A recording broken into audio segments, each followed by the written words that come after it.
Fetterman warns overreaction against AI and data centers benefits China. Senator John Fetterman is rejecting what he calls overreaction to artificial intelligence and data centers, saying U.S. leadership in AI and energy is tied to national security and competition with China. AI supremacy and energy dominance underpins our national security, Fetterman wrote on X on August 22. China continues to fuel and benefit from our overreaction, he wrote. I reject the political pandering and hyperbole over data centers or AI doomsdaying.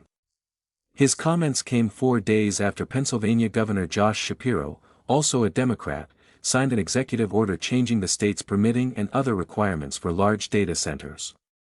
Fetterman did not name Shapiro or say whether his criticism included the governor's order. The Pennsylvania senator has also opposed Senator Bernie Sanders' call to pause AI development.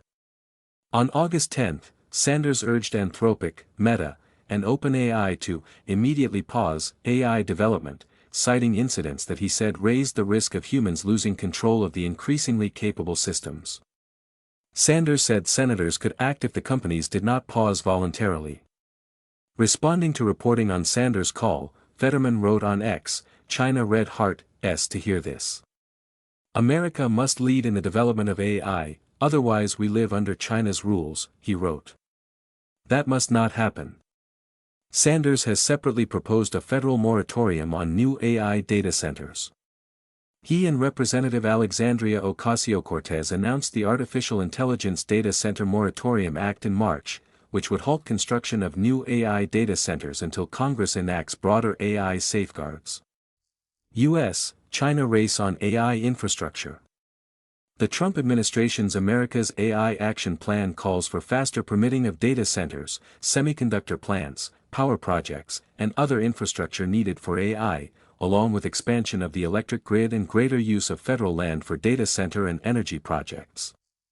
The plan says the United States needs vast AI infrastructure and the energy to power it. Beijing's national planning documents likewise connect AI development with computing and energy infrastructure. China's 15th five-year plan calls for more high-performance computing resources, large intelligent computing clusters, and closer coordination between computing facilities and electricity supplies. The Chinese government's 2026 work report calls for ultra-large-scale intelligent computing clusters, coordination between computing and electricity infrastructure, nationwide allocation of computing resources, expanded public cloud capacity, and larger high-quality datasets. Stanford University's 2026 AI Index said leading U.S. and Chinese models had traded the top position several times since early 2025. As of March, Stanford said the top U.S. model led the top Chinese model by 2.7% on an evaluation that includes human comparisons of model responses. The index also said the United States continued to produce more top-tier AI models and higher impact patents, while China led in the volume of AI publications, citations, and patent grants. Fetterman's reference to China also comes amid documented attempts by China-linked actors to exploit U.S. disputes over AI infrastructure.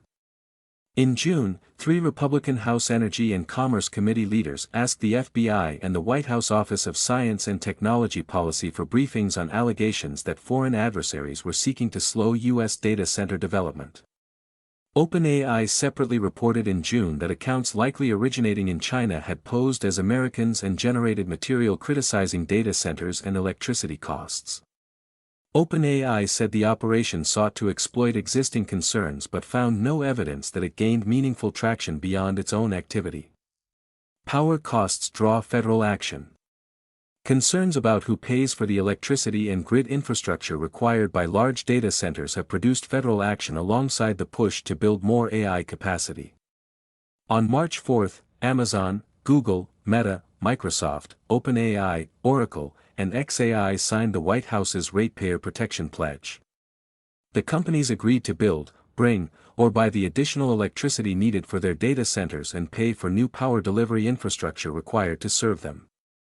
They also agreed to negotiate separate rate structures and pay those costs even if they ultimately use less electricity than requested. The White House expanded the pledge in July to additional utilities, developers, cooperatives, and states. Congress is considering a related approach.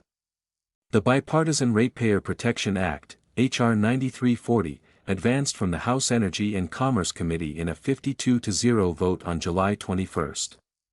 The bill would require state utility regulators to consider standards intended to make data centers and other large new electricity users bear the additional generation, transmission, distribution, and other grid costs associated with serving them. Environmental Protection Agency Administrator Lee Zeldin, speaking with radio host John Katzimatidis on 77 WABC on August 23, acknowledged the need to strike the right balance. Zeldin said regulators will have to make sure that these projects are a net provider onto the grid, not a net taker. Zeldin warned against outright bans on American AI infrastructure. There's been a push from some states where they're talking about a statewide moratorium. And what I've found is that most of this country wants to make sure the United States wins this race to be the AI capital of the world, that we do not relinquish this to China, he said. What we can't do is just say, well, let's not have any data centers built all across the entire country and let's just let China win. Zeldin said it's important that Americans realize how much their daily life relies, right now, on data centers.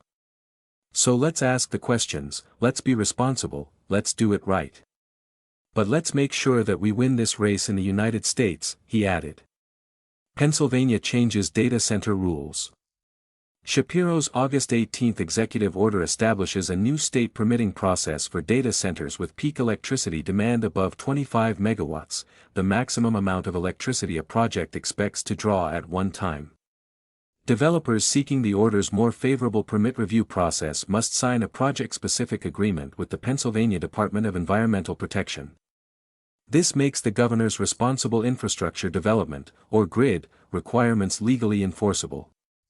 Under the agreement, developers must obtain enough new electricity capacity to meet the project's peak demand and enough additional energy to cover its annual use. They must also offer local and county governments a community benefit agreement covering issues such as noise, traffic, air quality, visual impacts, emergency planning, and financial contributions toward local priorities. Environmental requirements include plans addressing water demand, water efficiency, and possible effects on other users. The agreement allows civil penalties for violations and allows DEP to remove a developer from the preferred review process for noncompliance. For developers that sign the GRID agreement, DEP can review qualifying permit applications as they arrive rather than waiting for every application to be filed. The department cannot issue the permits until the project is consistent with the local comprehensive plan and has obtained required municipal approvals, including applicable zoning and subdivision approvals. Developers that do not sign the agreement face a slower process. DEP cannot begin reviewing their applications until local approvals and any required water withdrawal or wastewater authorizations are in place, and the department cannot issue permits on a rolling basis. The order also removes data center projects from Pennsylvania's Permit Fast Track program, which coordinates agency reviews for major economic development projects. It directs the Department of Revenue to revise the rules for the state's computer data center equipment exemption program so new applicants must comply with GRID requirements. The order prohibits agencies under Shapiro's authority from using non-disclosure agreements in connection with data center projects and requires DEP to create a public map showing permitting information. Beginning July 1, 2027, operating data centers in Pennsylvania must report their energy and water use, peak electricity demand, energy and water sources, and measures taken to improve efficiency and limit environmental impacts, according to the order. Pennsylvania's utility regulator had already acted separately on large electricity users before Shapiro signed the order. On May 13, the Pennsylvania Public Utility Commission issued a final model tariff framework for large electricity customers, including data centers. The framework addresses which customers bear responsibility for infrastructure costs, financial guarantees, interconnection studies, contract terms, and other issues that arise when large new electricity loads connect to the grid. Shapiro's order directs his special counsel for energy affordability to seek additional commission rules, procedures, and orders. Those include measures that would require qualifying data centers to reduce electricity use before other customers during certain grid emergencies unless they have secured enough additional generating capacity, and measures assigning certain reliability and interconnection costs to data center customers rather than other ratepayers. The additional utility measures would require further action by the Commission.